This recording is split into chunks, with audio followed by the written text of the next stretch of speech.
I'd like to thank you for joining me today for the 2020 Newcastle State of the City. This is an address that I would typically give to a Newcastle Chamber of Commerce meeting. However, with COVID-19 and the situation we're in this year, we're going to have to do things just a little bit different. So join me today as I go along and talk about some things that have happened in the city of Newcastle in 2020 and a little bit of what we've got planned for 2021 and beyond. We'll talk a little bit about, as we go through COVID-19, our budgets, some of our departments, and also some municipal projects that we've completed and some that we have planned for the future. Talk a little bit about COVID-19. The City of Newcastle issued an emergency proclamation that extends through April 30th, 2020, that closely mirrors the emergency proclamation of Governor Stitt. We have followed that. We've also followed the amendments that he's made to his emergency proclamation. We've encouraged our vulnerable citizens to practice safer at home policies. We've asked everyone to socially distance. If you feel comfortable using a mask in the city of Newcastle, feel free to do so. We do not require that. And if you want more information on those businesses that can be open, what the status is, please go see Reopen Oklahoma at okcommerce.gov. For our ongoing response in the city of Newcastle, there's lots of concern about our first responders. We have more than adequate PPE for our first responders. We have foregone for the short period of time any water penalties or water cutoffs for our customers. We have encouraged everybody that can to utilize online city processes to conduct business with the city, and we've maintained limited office services for the city of Newcastle. Now, that will change as we move forward. At the end of the April 30th proclamation, we hope to open up City Hall. We hope to expand our services. But even then, we're going to ask people to be mindful of social distancing until we get through a period of time when we feel comfortable with how COVID-19 is progressing through our community. Impacts to the city of COVID-19. We know there's going to be significant sales tax revenue impacts. Due to the delay in reporting of sales tax, we're unsure at this time what those impacts are going to be. We also know there's going to be long-lasting impacts to our sales tax revenue. Once again, we're unsure what those are going to be. Fortunately, we had a very conservative budget going into 2020. We have exceeded our budget in our sales tax collections, which has allowed us to build a reserve, which I'll talk about in a little bit later. But we're in really good shape to face the ongoing issues that COVID-19 brings to the city. Going into 2021, we're going even more conservative with our budget process. We're looking at potentially a 20% reduction in our budget from the 2020 budget. So as we move forward, if things come in better than that conservative budget, it'll open up opportunities for additional capital improvements that we hope to do that are on our long-term plan that we've developed as a city. Commercial development is another area where COVID-19 has had an impact. Right now, with the uncertainties that are surrounding a lot of the commercial developers, it's kind of put a pause in restaurants, those type of things coming to the city or wanting to open up. But we anticipate as things get more back to normal, we'll continue to see that Newcastle is a place people want to be. We've got a lot to offer for those retailers, for those developers. So we anticipate as we move forward, we'll see that come back around in pretty quick fashion. For our budget for 2019 to 2020, we'll talk a little bit about revenues, a little bit about expenditures, some capital purchases that we were able to make, and our reserve fund balance that we've been able to build up due to conservative budgeting. 2020-21, we'll also look at some of those same things. We look at our sales tax trends, and it's important to remember that Newcastle, like all cities in Oklahoma, we live and die on sales tax revenue. Unlike 49 other states, we only receive sales tax revenue to help operate the city. Sure, we've got revenue we receive from public works and from fines and from those other things, but we do not utilize ad valorem or real estate taxes for operations of our city. So we have to look at sales tax as the primary driver of what we're able to do to serve our citizens. We look back on a 5-year basis. Back in 15 and 16, we had about 5.892 million of sales tax revenue. 16, 17, 5.697. 17, 18, 5.976. 18 and 19, 7.13. And projected for 2020, we're looking at over $7.8 million in sales tax revenue. The revenue trend has really accelerated over the last few years, and we've seen lots of retail development come to the city. We've also seen the impacts of online shoppers paying sales tax, and those sales tax being remitted to the city as well. When we talk about sales tax and what we do with it, we operate the city with it, but as I mentioned earlier, we've been very conservative in our budgeting. And that's led to us in the city of Newcastle side of having over $2.5 million in reserves that will allow us to be able to weather this COVID-19 storm and hopefully allow us to do some additional capital purchases moving forward. We also have designated funds that were the result of votes by the citizens of Newcastle years ago. One of those funds is the Capital Improvement Tax Fund. That half-cent sales tax is designated to go 70% towards roads and bridges and 30% for youth, senior citizen, and other capital items. Those fund balances right now, for the 70% road fund, we have over $1.3 million in that fund. For the 30% fund, we have over $235,000 in that fund. So we've got funds sitting there to help us with our road projects that we have planned and also for those other areas. Newcastle Public Works Authority is a separate entity from the city of Newcastle. We do have a fund balance in that of over $2.1 million. We also have water and sewer impact fees. These are fees paid by residents or developers when they build in the city of Newcastle. We have a fee for water connection and also a fee for sewer connection. Right now we've got almost $800,000 in our water fund and $669,000 in our sewer impact fund. We have some other small areas of economic development with $22,000, $15,000 set aside for our park fund. And then about a year ago, Newcastle City Council decided we needed to start saving for some of our major capital items we knew were coming towards us. One of those is the fire station. We've needed a new fire station for a long, long time. And so we started setting aside funds for our fire station. We currently have $635,000 in that fund. We also have a wastewater plant fund. We're looking at, and we'll talk about this a little later, building a new wastewater treatment facility, and we've saved over $1 million to go towards that project as of now. As far as capital expenditures for our last year, due to the great sales tax revenue, we were able to replace some things that had been needing replaced for a long, long time. For our street department, we bought 2 brand new dump trucks, which were sorely needed, 1 new mower, and 1 new tractor with a brush hog. Over the last few years, we've been able to buy 7 brand new vehicles for our police department. You see most of those out on the street as Ford Explorers. We've transitioned from the Crown Vics of the older days and from the crossovers we've been in the last few years to the Explorers, and those are working out really well for our officers. We've been able to buy new firearms and also update our computers and our servers with the police department. For our fire department, we were able to buy a brand new washer extractor. That washer extractor is utilized by our fire personnel to wash their gear. So if they're exposed to any toxins, they can immediately come back to the fire station, wash that gear. We no longer have to send it out to be cleaned. So that's going to help us a lot to ensure the safety of our firefighters. We're also in the process of purchasing 13 acres. That 13-acre site is where we plan on locating a new fire station. We hope to build that fire station in the near future. That'll be dependent primarily on how sales tax revenue rebounds from our current COVID-19 situation. But that's something that we've been working towards for a long, long time, and we're finally seeing light at the end of the tunnel for our new fire station. We've also bought several vehicles for the Newcastle Public Works Authority, some equipment, skid steers, some light tires. Bought 2 brand new pickups for our inspectors to utilize. We've also bought a new vehicle for our maintenance mechanic to utilize. And then for information technology, we've implemented enterprise-wide backup for all of our computer systems, so that should there be any type of catastrophe, whether it be weather-related or fire or any other, all of our data is backed up in multiple locations to ensure that we can continue to operate and function at the city of Newcastle.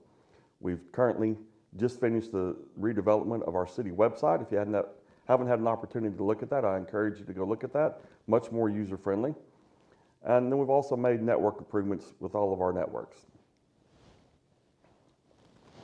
Talking about city departments, Newcastle Public Works Authority and Streets and Economic Development are three of the ones I'd like to talk a little bit about. First, on our Public Works Authority, I want to talk a little bit about our water. That's an item that comes up often when I talk to citizens and when I go out and I speak to homeowners associations. You know, water is always something that's very important to them. People oftentimes think that we don't have adequate water in Newcastle. Newcastle has a water system with our own water plant where we can produce up to 2.8 million gallons of water per day. We also have a system of 5 water towers where we can store between 2.5 and 3 million gallons of water. Additionally, we, several years ago, bored a line underneath the South Canadian River and pulled a 24-inch line from Oklahoma City and hooked into the Oklahoma City water supply. With that line to Oklahoma City, we can pull up to 10 million gallons per day. We don't utilize that at the current time, but that gives us a great deal of opportunity for expansion. Additionally, should we get to the point in time in the future where we are pushing to maximize that line out, we have infrastructure on both sides of the river that will allow us to pull another 24-inch line should we need that in the future. So water supply for Newcastle, for not just the short term but the long term, is very secure. Where we have some issues is distribution. We have a long-term plan in the city of Newcastle to put 12-inch water lines down all of our section line roads. For years and years, Newcastle has not had the funding to put in large water lines throughout our community. So we're going back now along our section lines and putting in those 12-inch lines to improve our distribution system. Additionally, we brought in some new loops to some of our towers to ensure we've got adequate supply to those towers so we can keep the levels high, so we can keep adequate water pressure to our citizens.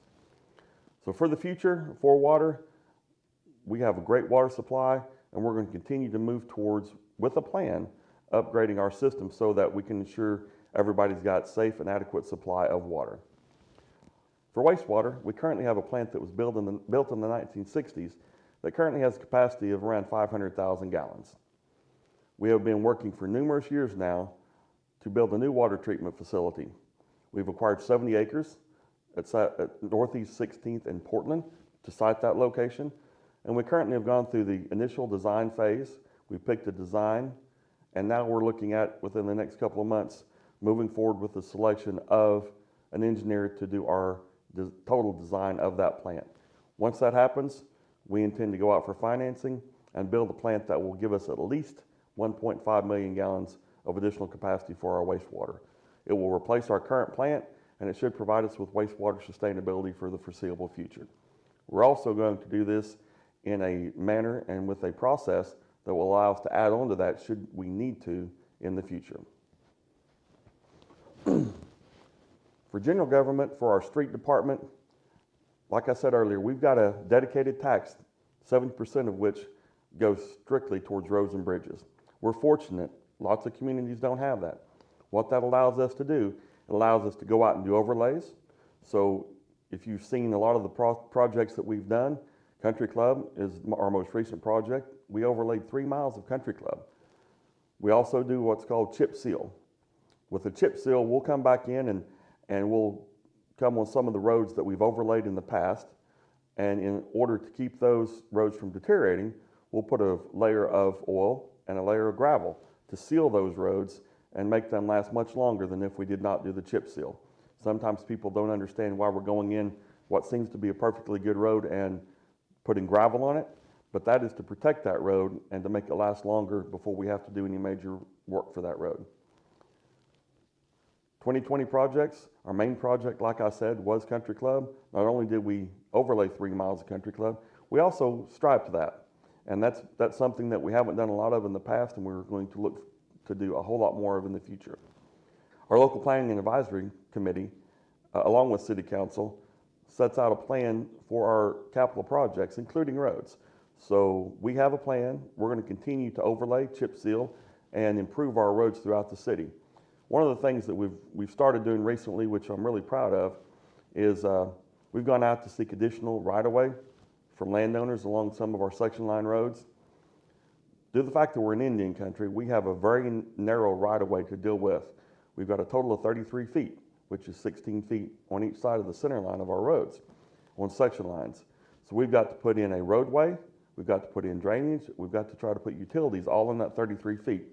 So we've gone out to adjacent landowners and acquired in many areas additional right-of-way, which will allow us to build a wider, more stable road and road base, do adequate drainage, and still have room to put in our utilities. So that's something we hope to do more of in the future so that we can build wider, safer roads and roads that are going to be more stable on the edges so that we won't have the possibility of those roads crumbling and needing significant repair. We've got a lot of major projects that we've been looking at for several years. A couple of those are ones that I get a lot of comments and questions about. And those are the bridges over the turnpike at Northwest 24th Street and Lone Country Club. We have looked at those for several years. We have got preliminary engineering work done on those bridges. The Country Club Bridge probably is a bridge that's going to cost in the neighborhood of $4 million. The Northwest 24th Street Bridge is a bridge that's probably going to cost between $6 and $9 million for the bridge and approaches. That's a lot more money than the city of Newcastle has. We have got commitments from the Turnpike Authority for a significant contribution and from other entities.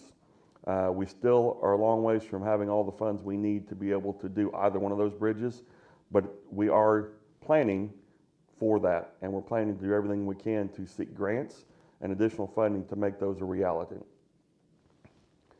As far as for our other bridges in town, if you ever wondered about the safety of our bridges are inspected by ODOT selected inspectors at least every 2 years. So you can feel safe that in Newcastle, bridges you're going over are going to be safe for your travel. Another area of the city services that people don't know a lot about is economic development. About 3 years ago, the city hired a full-time economic development director, Jeanette McNally, and Jeanette brought a wealth of experience from her work in the city of Moore, working with developers, working with the Moore Chamber of Commerce, and with the city of Moore. And so one of the things that's allowed us to do is to offer services to developers, to landowners, to retailers, businesses in the city. Some of the things we can do is we can offer help in site selection for groups or individuals, developers or retailers that are looking to come to Newcastle. We can provide them demographic information to help them determine whether or not Newcastle is a good fit for them. We work together with buyers and sellers to try to help facilitate deals for their property. And we also maintain a land database so that when somebody comes to town and they're looking for a place to site their business, whether it be retail, commercial, or whether it's just some type of industrial use, that we have a land base that we can point them to. We can get them together with the landowners. So if you are a landowner and you have an interest in selling your land, please reach out to Jeanette at City Hall and make sure that she's aware of your desire to sell your land, because if there's anything the city can do to help you market your land and bring new businesses to the city, we want to do everything we can to help. We also go out and recruit businesses. You know, people oftentimes say, I want a Chick-fil-A, or I want a Chili's, or I want a whatever. Those are things a lot of us would like to see. So we spend a lot of our time in economic development reaching out to those businesses, reaching out to those restaurants, to those retailers, and gauging their interest in the city of Newcastle. Over the time that I've been with the city of Newcastle, we have basically thrown ourselves in front of every major developer and retailer that we could in an attempt to see their interest in coming to the city of Newcastle.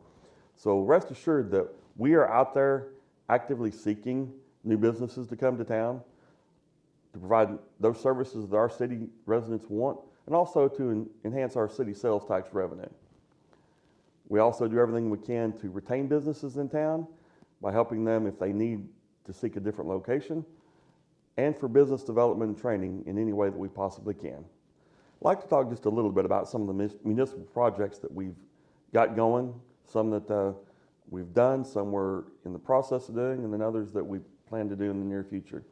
A couple of those we've been very fortunate to obtain grant funding to help us out with. First one I want to talk a little about is our splash pad. We've wanted the splash pad in the city of Newcastle for a long, long time. So we were able to obtain a grant for a splash pad. Total project cost is about $531,000. That splash pad will be open this summer for the city of Newcastle in Veterans Park, so we're really excited about that. We also recently obtained a grant for a walking trail. As many of you know, we have 30 acres in our original Veterans Park, and then the city acquired an additional 70 acres just west of our existing Veterans Park. So we plan on putting in, with those grant funds and with city funding, a 10-foot wide walking trail that will go around the exterior of that entire 100-acre parcel. So we're going to have a great place for people to come exercise, get out, stretch their legs, and enjoy our park system. Talked a little bit about earlier, their wastewater treatment facility. We hope to have that online in 2 to 2.5 years. That will provide us with wastewater capacity for the foreseeable future. That's something that we've been needing to do for a long time, and it's something that will continue to allow us to grow both residentially and commercially for the future. We're currently in the process of a rehabilitation of our existing water plant. As I mentioned earlier, we have 2.8 million gallons of capacity there. We utilize 2 clarifiers for our treatment process. We are currently completely rebuilding one of those clarifiers. By summertime, the water plant will be back on 100% capacity. So that's something that we have to do not that often. And so we're thankful we had the funds to be able to do that project as well. We are currently working on rebuilding the roads in Diamond Estates, which is an addition down off Highway 9. And like I said earlier, we did do the overlay on Country Club, but we also did about 8 miles of chip sealing this past year. We're going to continue to be out this summer. Like I said earlier, we've got a lot of money sitting there in our road fund. So we're going to be actively going out and improving our roads throughout the city of Newcastle. So in summary, I'd like for everyone in Newcastle to know that the city of Newcastle is in great shape. We all know that we're facing some short-term hurdles, but fortunately the city of Newcastle has prepared well.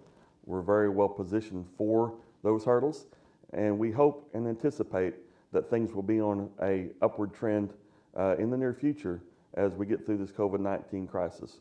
For those that live in Newcastle, we thank you for choosing Newcastle as your home.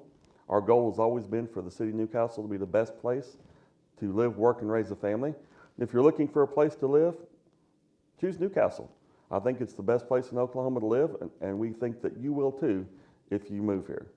So if you ever have any questions, concerns, comments, do not hesitate to reach out to myself or any other council member. We are here to serve you. And we all want Newcastle to not be the next Moore or the next Edmond or the next Mustang or the next anything. We want Newcastle to be the best Newcastle it can be. Thank you for your time. Like I said, if you have any questions at any time, do not hesitate to reach out. Thank you.